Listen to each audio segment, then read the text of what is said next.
Bonjour. Il faut que je vous dise, ça a bien changé, hein, vous voyez, depuis toutes ces années. Le préfet, maintenant, il mange un gendarme, paradoxal, du fromage, du gruyère, bien sûr. Mais si vous regardez un petit peu plus loin, derrière moi, là, on voit qu'à l'époque, ça c'est au XVIe siècle, le bois ici était marqué dans le temps, on le sait, c'est du XVIe siècle. Ben, à l'époque, regardez la cheminée comme elle était grande. Vous voyez ce que je mange maintenant, puis la cheminée comme elle est grande là-bas. On pouvait probablement tourner le bœuf tout entier dans la cheminée. Mais les temps sont révolus, on est au XXIe siècle, on n'est plus au XVIe siècle. Pourtant, ça me fait plaisir, si vous me laissez finir mon repas, de faire un petit tour du propriétaire avec vous, parce qu'il y a une vingtaine d'années que je vis ici, ou que je travaille ici, et puis ça m'intéresserait bien de vous faire savoir un petit peu plus sur cet endroit magique. Voilà.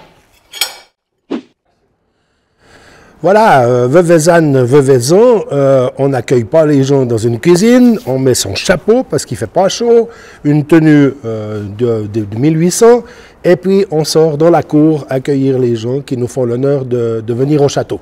Alors là, la cour dans laquelle vous vous trouvez maintenant, eh bien, elle épouse exactement les mêmes formes que le château du XIIIe siècle, parce qu'il faut que je vous dise, ce château a été construit pour ses fondations, en tout cas au XIIIe siècle, plus précisément en 1296, de 1296 à 1305, mais je pourrais vous en dire beaucoup plus sur cette histoire.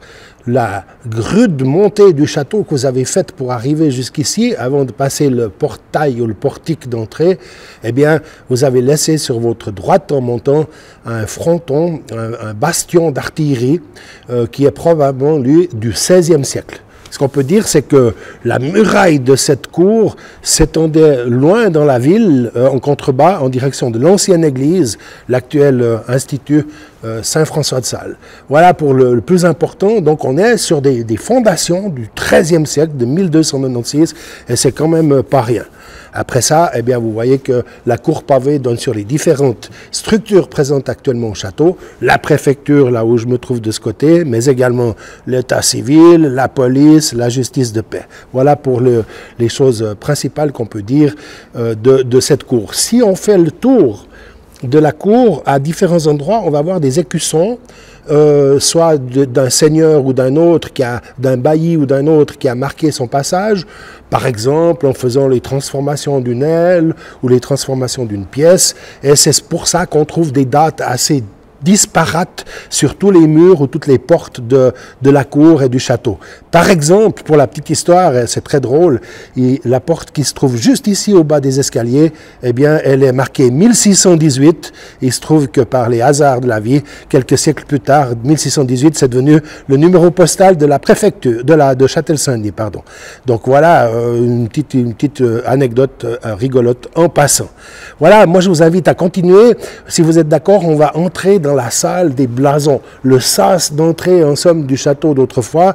Ici, dans la partie que vous voyez maintenant filmée autour de moi, on est vraiment en plein XVIIIe siècle. Toutes ces choses-là ont été refaites au XVIIIe siècle parce que il y avait eu soit des incendies, soit des guerres, soit des choses qui l'avaient mis dans un piteux état. Au XVIIIe siècle, on a refait tout ça. Par exemple, cette magnifique barrière balustrade en chêne sur laquelle je m'appuie, elle date du XVIIIe siècle. Voilà.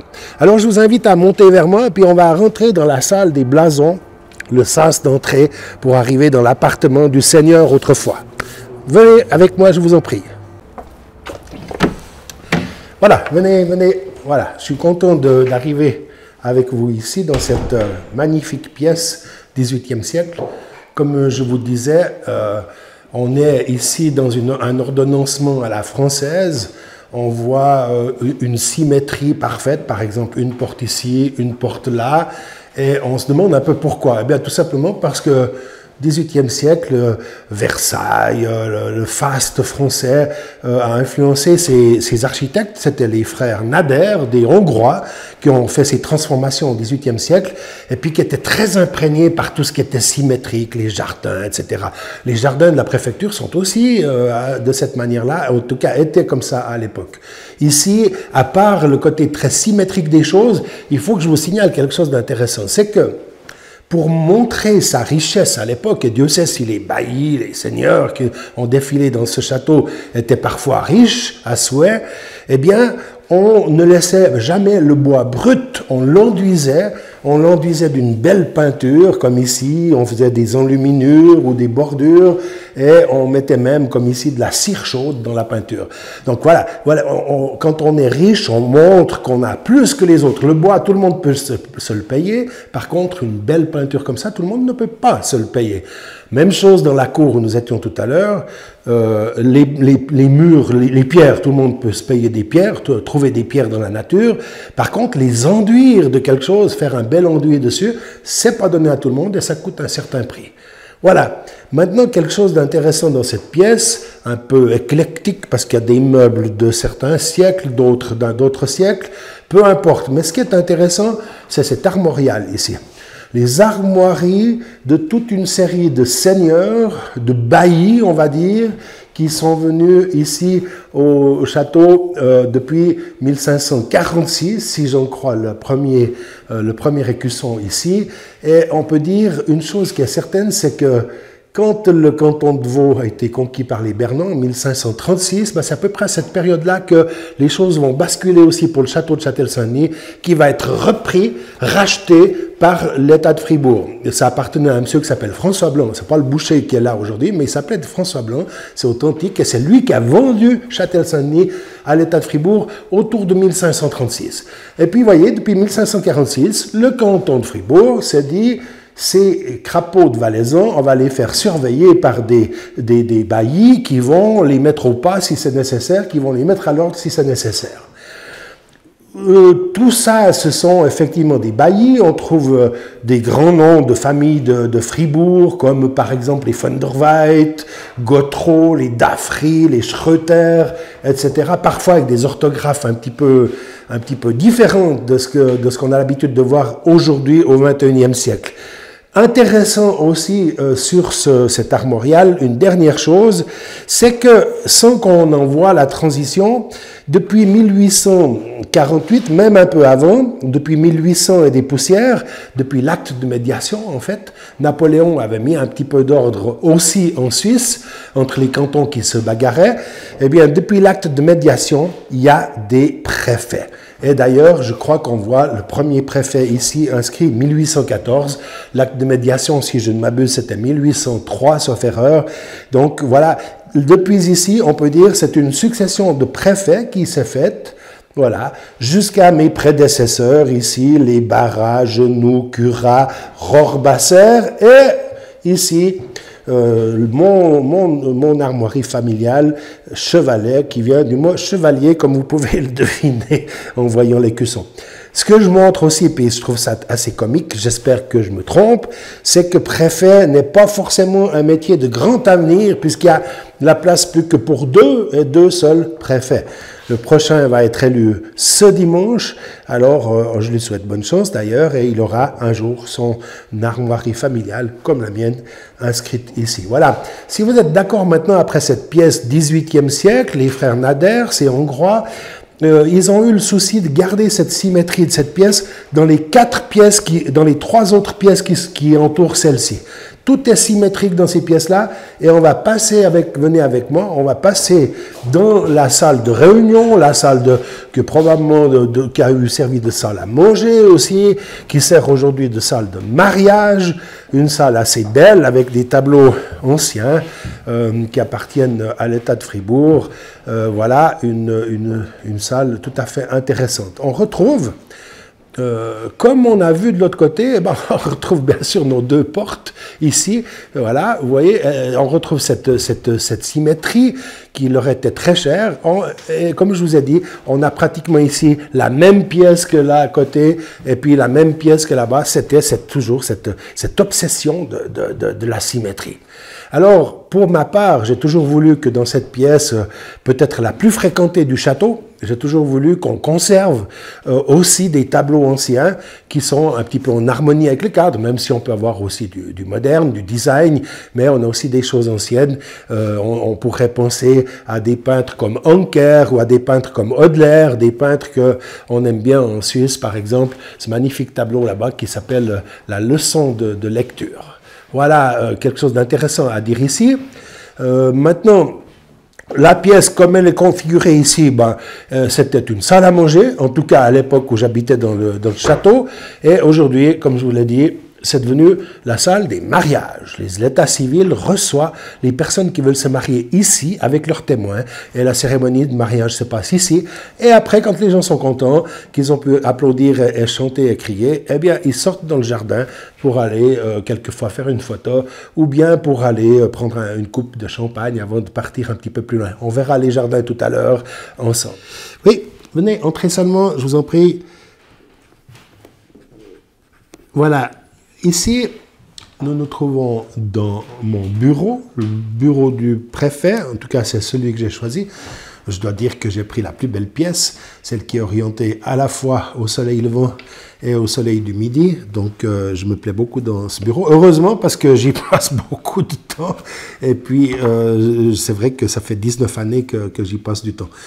Sans aucun regret. Alors ça c'est bien clair, plutôt de l'enthousiasme par rapport à tout ce qui se fait dans ce travail de préfet, qui est un travail, comme j'aime bien dire, comme si on était sur un phare ou un donjon et puis qu'on gravite à 360 degrés, dans tous les domaines autour de soi, on fait quelque chose d'important en tant que préfet avec le métier du préfet tel qu'il existe aujourd'hui en 2016.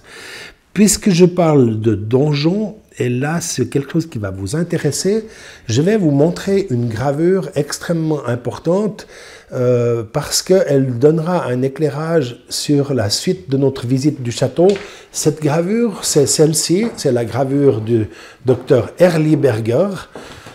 Ici, où on peut aussi regarder la plus petite, mais sur la plus grande, on voit peut-être un peu mieux.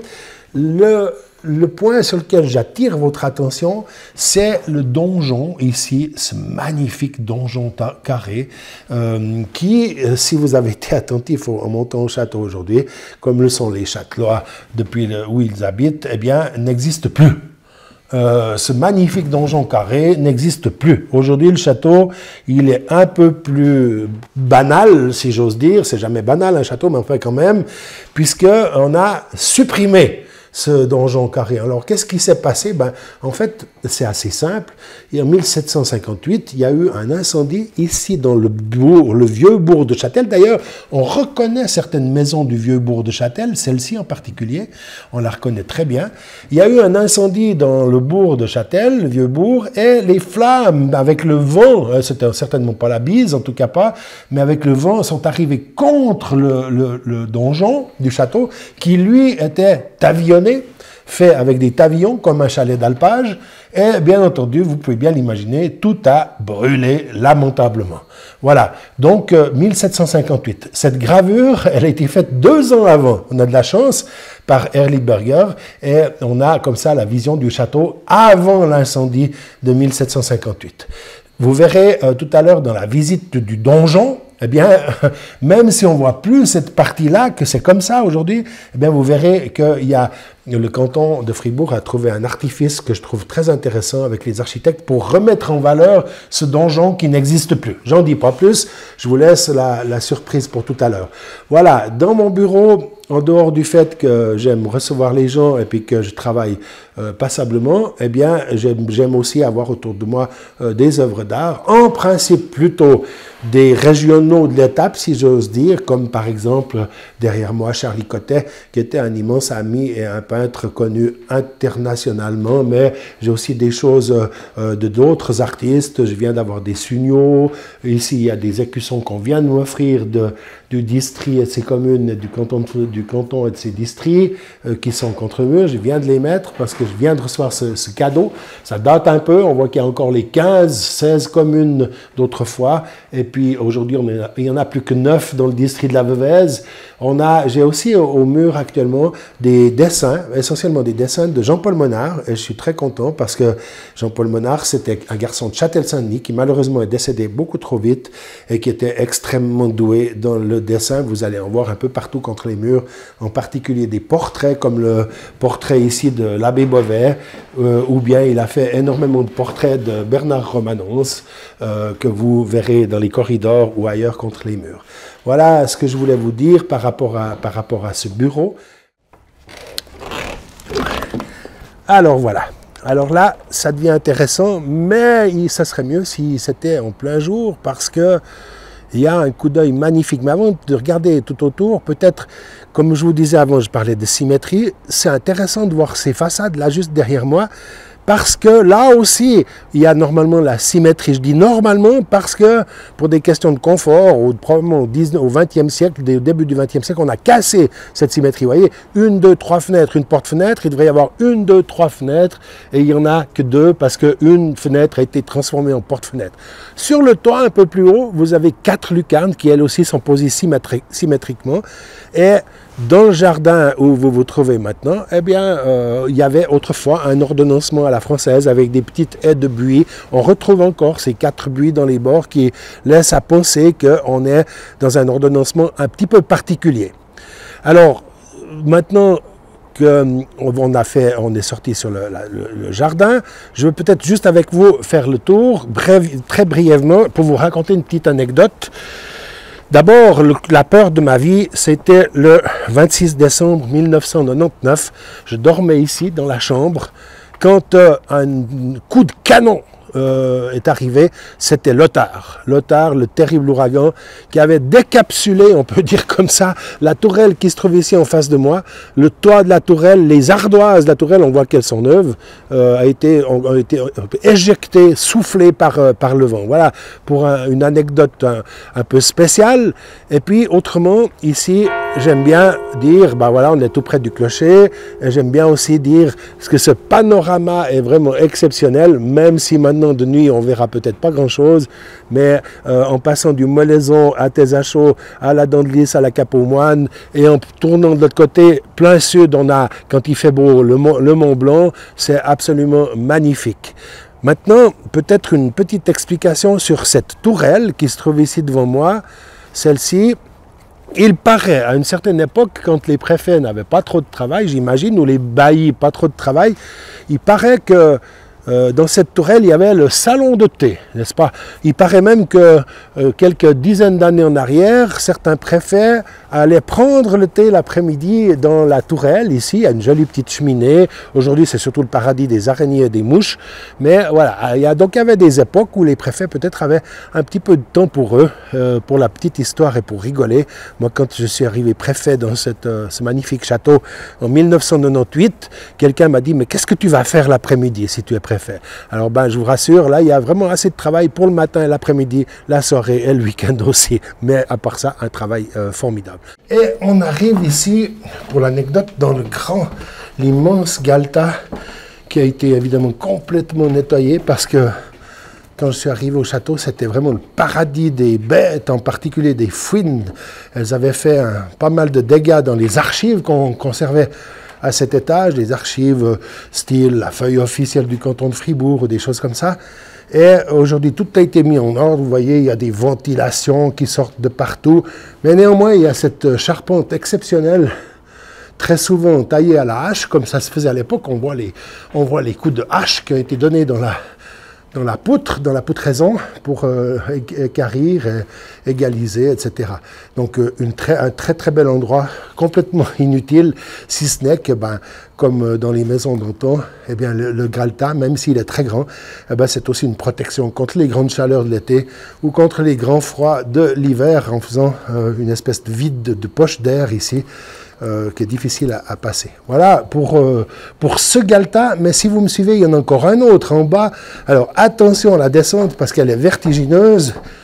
Alors, ici, comme vous voyez, il y a passablement de chenilles qui restent à ranger, à mettre en ordre, etc. Mais le galetas aussi a été complètement refait. Et puis, il y a toujours cette magnifique poutraison. Là, on est en dessus de la préfecture elle-même. Voilà, un galetas magnifique où il y aurait beaucoup de choses à faire, et en particulier à mettre de l'ordre. Ici, cette boîte, c'est nos archives vivantes. Ça ne veut pas dire que si j'ouvre la porte, il y a des monstres féroces qui vont sortir. Ça veut dire que c'est des archives que nous conservons pendant 5 à 10 années, suivant les affaires, et qu'après nous détruisons ou que nous archivons à Fribourg et non plus ici à la préfecture de la Veuvez. Donc une boîte à archives avec évidemment le sol renforcé, parce que vous pouvez imaginer que ça, bourré de papier et de classeurs, c'est extrêmement lourd à supporter pour les poutres, pour la poutraison. Voilà, alors là, pour les galetas, on a fait le tour avec celui de tout à l'heure en haut, avec celui-ci à l'instant. Et puis maintenant, je vous propose de continuer notre visite du château. Et ben voilà, on sort de la salle des armoriaux, pardon, et puis on va passer maintenant à côté de la cuisine, que vous avez déjà vu tout à l'heure, avec son manteau de cheminée. Et puis maintenant, je longe ce couloir et on arrive de la préfecture à l'état civil, dans une pièce que vous verrez, je la trouve personnellement magnifique, parce que contrairement à... Ouh, le chapeau est un petit peu haut. Alors, je la trouve magnifique parce que, contrairement à ce qu'elles étaient autrefois, devrais-je dire, puisqu'il y avait 4 pièces ici. Et en fait, aujourd'hui, les architectes ont fait une nouvelle charpente, poutraison métallique, qui supporte la pièce telle qu'elle existait au XVIIIe siècle. On appelle cette pièce une pièce indivise. Et elle est très 18e siècle, elle est transversale. On a aussi bien le soleil levant que le soleil couchant. C'est absolument magnifique comme ça a été refait avec une certaine sobriété aussi. On peut voir, si on est curieux, contre les murs, là, par exemple, de ce côté, un bout de frise qu'on a conservé du XVIIIe siècle, probablement. Je ne sais pas s'il a été daté, celui-là, mais j'imagine que c'est XVIIIe siècle. Donc, vous voyez, de 4 petites pièces qu'il y avait ici en enfilade, on a fait une grande pièce indivise qui est, à mon sens, juste magnifique. Vous voyez bien sûr les magnifiques registres de l'état civil, ou si vous êtes historien ou bien curieux, vous pouvez venir voir le nom, les mariages, les décès, si ça se trouve des gens de votre famille, pourquoi pas. Aujourd'hui, tout ça est naturellement informatisé, mais on garde avec un certain plaisir ces documents anciens, ces vieux rôles dans lesquels on inscrivait, souvent avec une très belle écriture manuscrite, les différentes choses qui sont relatives à l'état civil. Voilà pour cet endroit. Maintenant, on va poursuivre notre chemin. On va sortir par cette porte ici et on est à la réception de l'état civil. Voilà, les gens qui arrivent pour s'annoncer pour un mariage ou bien pour un décès à annoncer, ils viennent ici à l'état civil. Aujourd'hui, bien sûr, vous savez, on est au XXIe siècle, il y a aussi des gens qui viennent non seulement pour se marier, mais aussi pour se paxer, les couples homosexuels, par exemple. Un peu partout contre les murs, toujours des Jean-Paul Monard, le régional de l'étape, avec quelques très très beaux dessins. Je trouve personnellement des sportifs, par exemple, un domaine qu'il affectionnait beaucoup, ou des travailleurs, une corrida, etc. Des choses, dans le peu de dessins qu'il a fait, on voit là quelques-uns qui sont magnifiques. Maintenant, depuis l'état civil, nous allons prolonger en direction du nord, toujours en direction septentrionale, et on va aller en direction du donjon. Alors, si vous voulez me suivre, en passant par là, on a normalement les lumières qui s'allument, ça fonctionne. Toujours des dessins de Jean-Paul Monard, ici notre fameux Bernard Romanens, chanteur inoubliable de la fête des vignerons de 1977. Personne n'a jamais, aussi bien que lui, interprété le Rang des vaches. Les poils se dressent encore sur mes bras quand j'y pense. Voilà, alors là, on peut passer un peu plus loin. La lumière va se faire. On a un petit bureau sans grand intérêt, si ce n'est une anecdote que je vais vous raconter. Ici, en dehors du fait que je tiens certaines séances, comme les séances de conciliation par exemple, il y a de magnifiques tableaux de Charles Icotec contre le mur ici devant moi. Vous les voyez ici, je les trouve vraiment très beaux. Et l'histoire drôle, l'anecdote de cet endroit, c'est le suivant. La suivante. Quand je suis arrivé ici, c'était mon bureau de préfet, mais c'était aussi le bureau de mon prédécesseur, M. Rohrbasser. Et M. Rohrbasser avait à l'époque, m'a-t-on dit, fait poser ici, je vais vous montrer, une vitre qui était une vitre sans teint.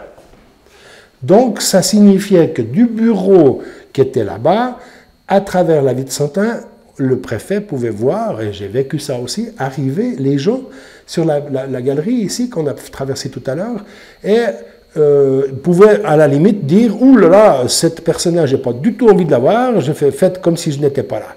Voilà, c'était l'histoire de la glace sans teint ou de la vitre sans teint qui avait été posée, m'a-t-on dit, par mon prédécesseur, monsieur le préfet Rohrbasser. Voilà, c'est pour la petite histoire. C'est pas. Voilà. Alors maintenant, on va poursuivre notre route jusqu'en direction du donjon. Et là, on va avoir alors la surprise que je vous mentionnais tout à l'heure.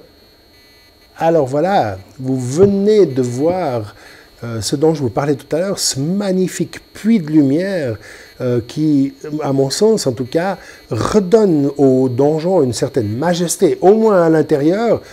On a l'impression, même si ce n'est pas vrai, parce que ça ne dépasse pas le toit, comme on a vu tout à l'heure sur la gravure, et on a l'impression de cette hauteur du donjon grâce à ce puits de lumière que vous venez de voir. Dans cet endroit que je trouve magnifiquement refait, avec un respect de l'ancien, mais aussi avec des matériaux modernes, l'un n'empêche pas l'autre, on peut voir que les maçons, les architectes, le bureau Beauvais-Jecker a voulu un coffrage à la main. Vous voyez, on voit que c'est très irrégulier contre les murs, un coffrage de béton dans lequel il y a de la chaux également, et ça donne une impression d'ancien moderne, comme ça, je ne sais pas comment dire autrement, assez intéressant avec les autres matériaux qui ont été utilisés, le verre, le métal rouillé, etc. Et par rapport à ça, je trouve que cette nouvelle entrée du château, tout au nord de la cour, l'entrée septentrionale, l'entrée principale, l'entrée qui va après permettre avec l'ascenseur de desservir tous les étages du château. Maintenant, enfin, aujourd'hui, si une personne handicapée, une maman avec une poussette arrive vers nous, on peut la faire accéder à tous les niveaux du château grâce à cette transformation qui vient d'être finie et grâce à cet ascenseur qu'on a posé en marge du donjon. Ces murs sont très épais, la plupart sont d'origine, si ce n'est que pour les refaire, il a fallu les traiter souvent, même à 2 reprises, en plusieurs années, en particulier contre la fameuse mérule. Vous avez sûrement entendu parler de ça. La mérule, c'est cette espèce de champignon qui attaque le béton, le ciment, et puis qui le fait s'effriter, et ça devient extrêmement dangereux. Il faut refaire tous ces murs qui ont été atteints par cette maladie, entre guillemets, la mérule. Alors voilà, maintenant, dans le donjon ici, on a vu l'essentiel, c'est l'entrée principale. Tout le monde peut rentrer par ici et accéder dans les étages, dans les différents services de l'État. Voilà. Que je vous dise encore que si on monte maintenant d'un étage, alors on va arriver à un premier endroit qui distribue les couloirs sur les différents services. L'un d'entre eux, juste ici à l'étage, on va y aller, on va aller voir, ça mène à la police cantonale. Pour ce qui est la police de proximité, comme on l'appelle, vous verrez tout à l'heure, on va la visiter. Et puis, l'autre couloir mène à la justice de paix, respectivement à l'état civil d'où nous venions tout à l'heure. Alors maintenant, on peut monter cet escalier et puis voir peut-être à la salle supérieure à celle-ci, juste en dessus, les magnifiques meurtrières qui donnent un peu la profondeur énorme des murs tels qu'on les construisait au Moyen-Âge pour que le château, simplement, soit le plus solide possible, tout simplement. Alors, on va peut-être juste apercevoir ces meurtrières. Ici, à cet étage, il n'y en a pas forcément, mais à l'étage supérieur, on en trouve. Je vais vous en montrer une qui est, à mon sens, absolument magnifique. Ça grimpe toujours dans les châteaux, du bas en haut. Et voilà, la récompense est là. De jour, c'est encore bien sûr beaucoup mieux parce qu'on aperçoit le paysage du district d'Avez qui est juste magnifique. Et on a comme ici, c'est comme un tableau sur la nature avec ces verres très propres mis en bordure de façade et puis ces meurtrières qui ont été refaites à l'ancienne comme le reste. Alors maintenant, depuis cet endroit, on a toujours notre puits de lumière et comme je vous le disais, je crois que c'est la suite de notre visite qu'on va faire, on va se déplacer maintenant vers la police en espérant qu'ils soient là, mais normalement ils sont très vigilants, donc ils sont toujours là à peu près. Et on va aller frapper à la porte de la police de proximité. Et ben voilà, je vous le disais, on arrive chez les gendarmes. On va voir, voilà, ben ça sonne. Ah, bonjour David. Bonsoir. Est-ce que tu es d'accord, David, de nous faire visiter ou passer à travers ton antre, si j'ose dire? C'est l'antre des gendarmes, c'est la police de proximité. Ici, ils sont 5.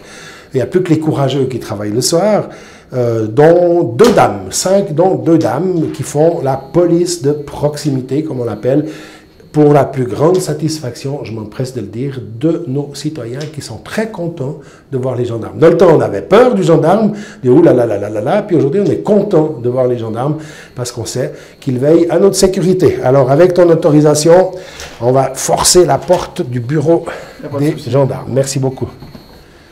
Voilà, moi, évidemment, rien de très spécial à mentionner en dehors des ordinateurs, probablement des caméras de surveillance aussi, on voit les écrans de surveillance, et puis la radio qui fonctionne en continu, comme c'est toujours le cas chez les gendarmes, puisqu'ils sont de piquet, puis appelés éventuellement à intervenir, comme vous pouvez l'imaginer, dans un endroit ou un autre du district, ou d'ailleurs s'il y a des événements un peu plus graves. Voilà, maintenant, alors ici, bureau pour bureau, téléphone, ordinateur, papier, souris, voilà, rien de très sexy, on va dire. Par contre, si on descend d'un étage, là, ça va être assez rigolo, parce que, enfin, rigolo, ça dépend pour qui, parce qu'il y a en bas, et David va nous y conduire, il y a une cellule de garde à vue. Ouh là là, alors là, attention les vélos, ça devient vraiment très sérieux. Attention l'escalier, il est passablement raide aussi. Et attention la tête ici pour les grands, l'arc est un petit peu bas. Voilà, alors là, il commence déjà à faire très frais. On a l'impression d'entrer dans un congélateur. Alors, ce n'est pas le but, d'ailleurs, la pièce elle est chauffée. Mais là, vous avez, voilà, ce qui donne une espèce de prison temporaire, on va dire, très temporaire, la prison de garde à vue. On pourrait dormir un moment. Finalement, c'est encore assez confortable, je ne pensais pas. Mais pourquoi ça existe? Eh bien, parce que quelquefois, quand on prend quelqu'un sur le fait, ou bien qu'on attend de le transférer vers un juge ou quelque chose comme ça peut arriver que des personnes passablement excitées ou dangereuses, eh ben, on les garde ici à vue. C'est en principe un endroit où il reste maximum 1 heure ou 2, j'imagine, quelque chose comme ça. Peut-être des fois un peu plus. Jusqu'à 24. Ah, jusqu'à 24. On peut légalement le maximum.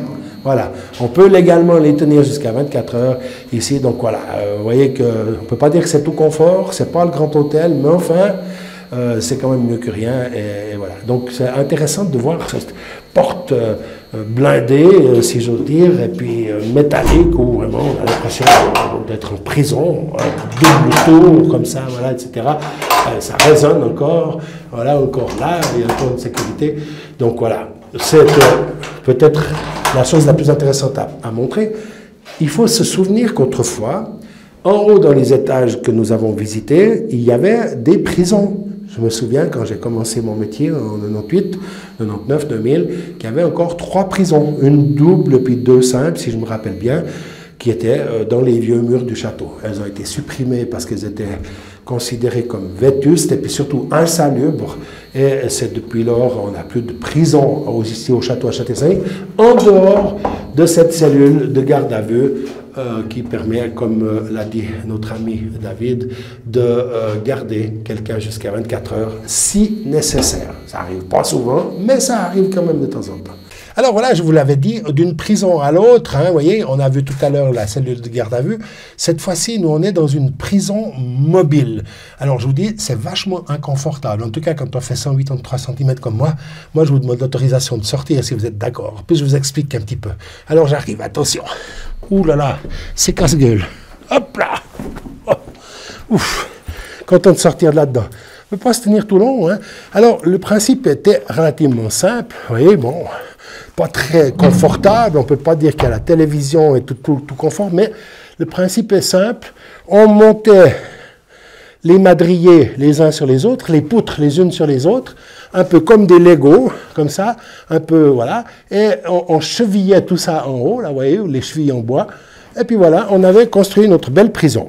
Quand on avait réduit dans la prison les malfrats, les bandits de grand chemin qui devaient y passer 1 jour, 2 jours, 3 jours, 5 jours, 10 jours, dans le village X ou Y, eh bien, on redémontait toutes les poutres, on les entassait, probablement qu'elles sont numérotées, et on partait avec des chars, des chevaux, on portait tout ça jusqu'au village voisin Y, où on recommençait le travail, on construisait la prison, et quand on devait y réduire quelques bandits, eh bien, on le faisait avant de continuer sur le même principe. Cette prison date probablement aussi du 18e, 19e siècle. C'est pas la seule qu'il y a dans le canton de Fribourg, il y en a plusieurs, je crois 4 ou 6, je ne suis pas très sûr. Et elle se trouve dans cette cave parce que la dernière fois qu'elle avait été montée en extérieur, donc on l'a démontée et montée en extérieur, c'était pour le 700e anniversaire de la Confédération. Donc, si je ne m'abuse, 1991.